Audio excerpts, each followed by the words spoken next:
नमस्कार विद्यार्थी मित्रांनो, MPSC एड्युकेटर यूट्यूब चॅनलमध्ये तुमचं स्वागत आहे. आपण बघत आहोत लोकसत्ता न्यूजपेपरमधील दैनंदिन चालू घडामोडी. 12 जुलै 2026 रोजीच्या लोकसत्ता न्यूजपेपरमधील महत्त्वाच्या घडामोडी आता आपल्याला बघायच्या आहेत. तत्पूर्वी तुम्ही जर चॅनलवर नवीन असाल तर चॅनलला सबस्क्राईब करायला विसरू नका आणि व्हिडिओला लाईकसुद्धा करा. चला तर मग सुरुवात करूया.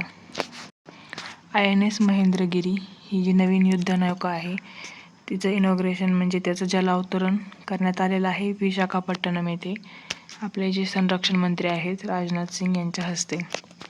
या महेंद्रगिरी जी युद्धनौका आहे तिची रचना ही भारताच्या नौदलाच्या वॉरशिप डिझाईन ब्युरो यांनी केलेली आहे आणि निर्मिती जी आहे ती मुंबईच्या माझगाव डॉक शिपयार्ड्स लिमिटेडने केलेली आहे.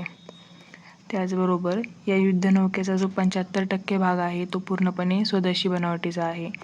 त्यामुळे आत्मनिर्भर भारत हे जे मिशन आहे त्यासाठी हा अत्यंत महत्त्वाचा टप्पा आहे. महाराष्ट्राच्या शिक्षण व्यवस्थेबद्दल एक लेख होता. त्या लेखमधून आपल्याला सांख्यिकी जी डेटा आहे म्हणजे ज्या आकडेवारी आहे ती एवढी इम्पॉर्टंट नाही आहे किंवा पाठ करण्यासाठी नाही आहे, तर ती आकडेवारीनुसार आपल्याला नेमकं महाराष्ट्राची जी शिक्षण व्यवस्था आहे ती कुठल्या दिशेला जात आहे ह्या गोष्टीची आपल्याला इथे माहिती मिळते. त्यामुळे चला तर मग आपण महाराष्ट्राच्या शिक्षण व्यवस्थेबद्दल इथं लेखामध्ये काय आलेलं आहे ते बघूया. 3 ते 6, 8चा जो वयोगट आहे ज्यामध्ये पूर्व प्राथमिक आणि इयत्ता 2रीपर्यंतच्या मुलं असतात त्यामध्ये शाळेमध्ये नोंदणी असलेल्या मुलांचं जे प्रमाण आहे महाराष्ट्रामध्ये ते 40.8% आहे. आणि राष्ट्रीय स्तरावर जर बघितलं तर राष्ट्राच्या एकूण सरासरीमध्ये हे प्रमाण 41.1% आहे.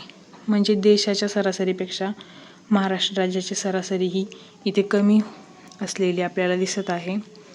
आणि तसेच माध्यमिक शिक्षण जे आहे म्हणजे इयत्ता 9वी ते 12वी यामध्ये विद्यार्थ्यांचं नोंदणीचं प्रमाण जे आहे ते 82.1% आहे. आणि हे प्रमाण जे आहे ते राष्ट्रीय सरासरीपेक्षा जास्तच आहे. परंतु इथे इतर जे काही राज्य आहेत त्यांच्या तुलनेत मात्र महाराष्ट्र या बाबतीत मागे पडलेला आपल्याला दिसतो. जसं की हिमाचल प्रदेश हे एक डोंगराळ राज्य आहे आणि महाराष्ट्रापेक्षा लहानसुद्धा राज्य आहे, तरीही तिथली 83.6% एवढी नोंदणी आहे. आणि केरळमध्ये 94.1%. या राज्यांच्या बाबतीत बघायला गेलं तर हे राज्य महाराष्ट्रापेक्षा लहान क्षेत्रफळाने आहेत. त्याचबरोबर अर्थव्यवस्थेने सुद्धा लहानच आहेत. कारण हिमाचल प्रदेश, पंजाब, केरळ यांसारखे जे राज्य आहेत त्यांचं उत्पन्न हे महाराष्ट्रापेक्षा कमी आहे आणि तरीही तिथली शिक्षण व्यवस्था आपल्यापेक्षा चांगली असलेली आपल्याला इथे दिसत आहे. त्याचबरोबर जर गळतीचा दर बघितला तर माध्यमिक स्तरावर शालेय गळतीचा दर जो आहे तो महाराष्ट्रामध्ये 8.3% आहे. तोच राष्ट्रीय स्तरावर 8.2% आहे. म्हणजे एवढा काही फरक जरी नसला तरी दुसऱ्या राज्यांच्या बाबतीत जर कम्पेअर केलं तर केरळमध्ये हा दर 3.5% एवढा कमी आहे. तसेच हिमाचल प्रदेशमध्ये 4.6%. म्हणजे डोंगराळ भागातल्या प्रदेशामध्ये सुद्धा जर शालेय शिक्षणाबाबतीत एवढी जागरूकता आहे तर महाराष्ट्रासारख्या श्रीमंत राज्यांसाठी ही खूप चिंतेची बाब आपल्याला इथे दिसत आहे. 1ली ते 12वीपर्यंत टिकून राहण्याचा दर म्हणजे जे विद्यार्थी पहिलीपासून 12वीपर्यंत टिकून राहतात असे विद्यार्थ्यांचं प्रमाण बघितलं तर पहिलीत प्रवेश घेणारे एकूण 100 मुलांपैकी 67 मुलंच फक्त 12वीपर्यंत पोहोचताना दिसत आहेत. आणि मध्ये 33 मुलांची गळती होताना आपल्याला महाराष्ट्राच्या बाबतीत दिसत आहे. आणि हे जर केरळमध्ये बघितलं तर फक्त म्हणजे जास्तीत जास्त 90 मुलं इथे पोहोचत आहेत, म्हणजे 10च मुलांची गळती होते. आणि हिमाचल प्रदेशमध्ये 83 मुलं 12वीपर्यंत पोहोचताना दिसत आहेत. तसेच विद्यार्थी शिक्षक प्रमाण जर पाहिलं तर महाराष्ट्रामध्ये एका शिक्षकाच्या मागे 26 विद्यार्थी आहेत. तेच हिमाचल प्रदेशमध्ये 8, पंजाबमध्ये 13 आणि केरळमध्ये 16. म्हणजे महाराष्ट्रापेक्षा इथे विद्यार्थी संख्या एका शिक्षकाच्या मागे कमी आहे. हिमाचल प्रदेश जे आहे तिथं एका शिक्षकाच्या वर्गात जेवढी मुलं आहेत त्याच्या तिप्पट मुलं महाराष्ट्रात एका शिक्षकावर आहेत.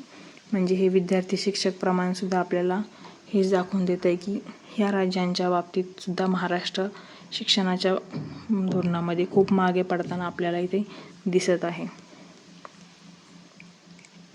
90च्या दशकामध्ये काही राज्य होती ज्यांची जी आर्थिक स्थिती म्हणू किंवा त्यांची प्रगती ही खूप कमी होती. त्यामुळे काही अर्थतज्ज्ञांनी या राज्यांना बिमारू राज्य असं नाव दिलं होतं.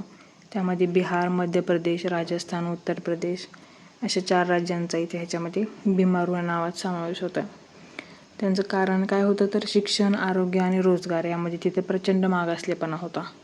आणि त्यावेळी महाराष्ट्रामध्ये बघितलं तर स्थिती ह्या राज्यांपेक्षा खूपच तुलनेने चांगली होती आणि महाराष्ट्र यांच्यापेक्षा खूप पुढे होता. परंतु जर सद्यस्थितीच पाहिलं तर या राज्यांनी चांगली प्रगती केलेली आहे आणि महाराष्ट्र जो आहे तो आता हे बिमारू राज्य आणि महाराष्ट्र यांच्यातले अंतर आपल्याला झपाट्याने कमी होत आलेलं दिसतं आहे. भारताचे पंतप्रधान सध्या न्यूझीलंडच्या दौऱ्यावर आहेत. तिथे त्या दोन्ही देशांच्या दरम्यान धोरणात्मक भागीदार म्हणून ह्याला दर्जा देण्यात आलेला आहे द्विपक्षीय संबंधांना. त्यानंतर सहकार्यासाठी कुठली क्षेत्र आहेत तर व्यापार, संरक्षण, सागरी सुरक्षा आणि हिंद प्रशांत या क्षेत्रामधील सहकार्य अधिक दृढ करण्याचा यामध्ये निर्णय घेण्यात आलेला आहे. त्याचबरोबर दोन्ही देशांनी 2030पर्यंत परस्परमध्ये जो व्यापार आहे तो दुप्पट करून तो 35,000 कोटी रुपयांपर्यंत घेऊन जाण्याचं उद्दिष्ट इथे ठेवलेलं आहे. इथे 2 देशांच्या दरम्यान 18 ठोस निर्णय घेण्यात आले आणि त्यामध्ये 10 करारसुद्धा करण्यात आलेले आहेत. आणि पुढील 4 वर्षांसाठी काय यांनी ठरवलेलं आहे तर विविध क्षेत्रांमधील सहकार्य याच्यासाठी आराखडा तयार केलेला आहे. तर ते क्षेत्र कुठले आहेत? पहिलं म्हणजे हिंद प्रशांत क्षेत्र. सागरी क्षेत्रातील सहकार्यासाठी इथे एक स्वतंत्र चौकट तयार केली जाणार आहे. त्यानंतर परस्पर सहाय्य करार. यामध्ये भारतीय नौदल आणि न्यूझीलंडचं संरक्षण दल यामध्ये एकमेकांना जे लॉजिस्टिक्स आहेत ते पुरवठा करण्याबाबतचा करार करण्यात आलेला आहे. त्यानंतर संयुक्त राष्ट्रांचा समुद्र कायदा जो 1982चा कायदा आहे त्या कायद्याची जी तंतोतंत पालन करण्यासाठी दोन्ही देशांनी भूमिका आपली स्पष्ट केलेली आहे. त्यानंतर सागरी सुरक्षा समन्वय आणि दोन्ही देशांमधील माहितीच्या देवाणघेवाणीसाठी एक स्वतंत्र सागरी सुरक्षा संवादसुद्धा सुरू करण्याचा महत्त्वपूर्ण निर्णय इथे घेण्यात आलेला आहे. पुढे आहे EPF 3.0 कर्मचारी भविष्य निर्वाह निधी. जो EPFचा जुना एक योजना आहे 1952ची, त्यामध्ये आता बदल करून नवीन EPF योजना 2026 सुरू करण्याचा सरकारने निर्णय घेतलेला आहे आणि ते 1 जुलै 2026 पासून देशभरामध्ये लागूसुद्धा करण्यात आलेले आहे. आणि याला EPF 3.0 असे नाव पण देण्यात आलेलं आहे. मलेशियात जाणाऱ्या पर्यटकांमध्ये वाढ.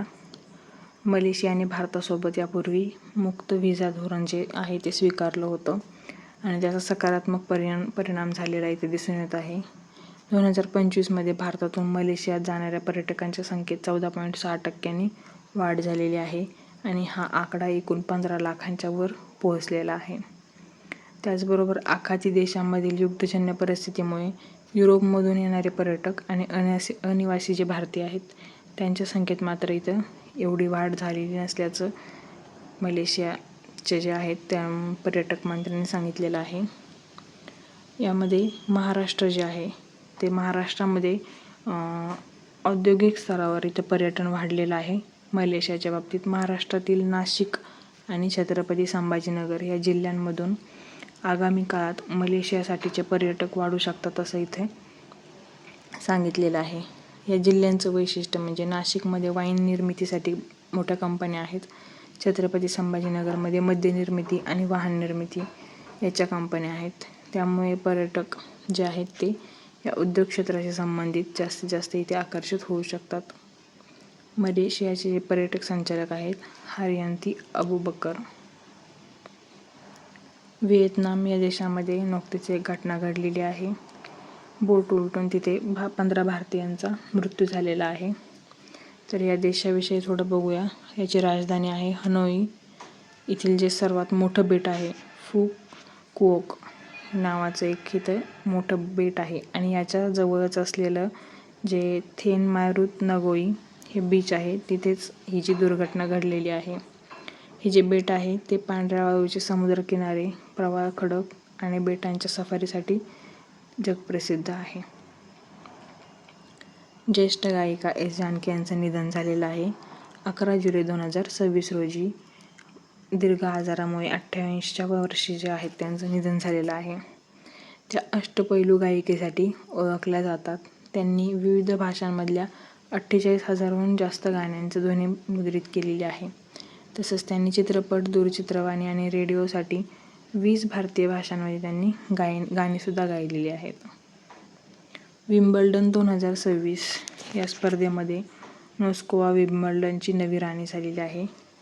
म्हणजे झेक प्रजासत्ताक या देशाची ती टेनिसपटू आहे. लिंडा नोस्कोवा हिने महिला एकेरी जे आहे त्यामध्ये विजेतेपद पटकावून विम्बल्डनची नवी राणी होण्याचा मानसुद्धा इथं मिळवलेला आहे.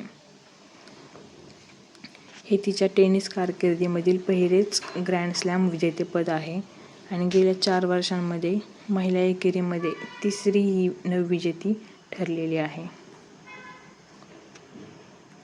त्यानंतर तिने अंतिम सामन्यामध्ये तिच्याच देशाची जी कॅरोलिना मुचोवा आहे तिचा पराभव करत इथे विजय मिळवलेला आहे. 21 वर्षीय नोस्कोवा ही 2011 नंतर विम्बल्डन जिंकणारी सर्वात युवा टेनिसपटू ठरलेली आहे. 2011च्या वेळी पेट्रा क्वितोवा ही 21 वर्षांची सर्वात तरुण होती. आता तो मान नोस्कोवाने सुद्धा मिळवलेला आहे. तर या होत्या 12 जुलै रोजीच्या इम्पॉर्टंट लोकसत्ता न्यूजपेपरमधील चालू घडामोडी. ही माहिती तुम्हाला कशी वाटली कमेंटमध्ये नक्की कळवा आणि चॅनलला सबस्क्राईब करायला आणि व्हिडिओला लाईक करायला विसरू नका. धन्यवाद.